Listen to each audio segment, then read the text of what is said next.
আজকে আমি আবার একটি নতুন ভিডিও নিয়ে হাজির হয়ে গেছি। বন্ধুরা দেখো, আজকে আমাদের বাড়িতে আমার মেয়ের বান্ধবী এসেছে।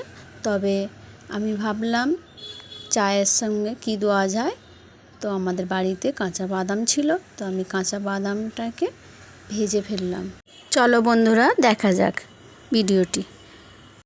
আসসালামু আলাইকুম বন্ধুরা, তোমরা সবাই কেমন আছো? আশা করি সকলে ভালোই আছো। আমি গরম করার মধ্যে অল্প করে তেল দিয়ে দিলাম। তেলটা দিয়ে দেওয়ার পরে তেলটি গরম হয়ে যাওয়ার পর আমি বাদামটি দিয়ে দিলাম।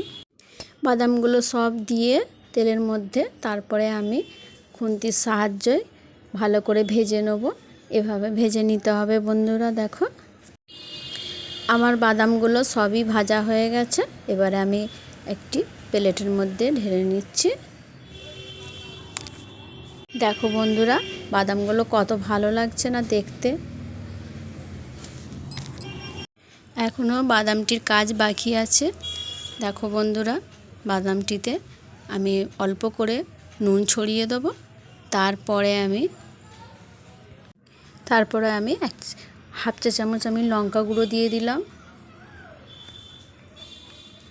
লঙ্কা গুঁড়ো দিয়ে ভালো করে আমি মাখিয়ে নিলাম।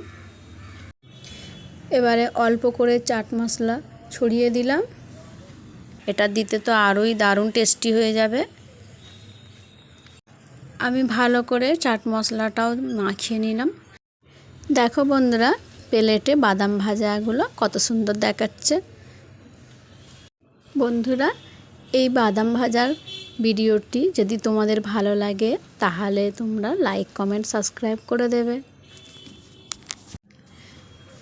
যেমন দেখতেও ভালো লাগছে বাদাম ভাজাটি, তেমন খেতেও অনেক মজা হয়েছে, দারুণ হয়েছে, ঝাল ঝাল টক টক।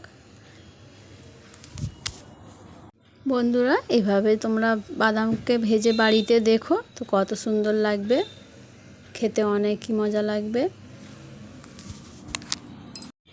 চা নাস্তাটিও রেডি করে ফেললাম। দেখো বন্ধুরা, সিঙ্গাড়া, চানাচুর, তার সঙ্গে বাদাম ভাজাটাও দিয়ে দিলাম।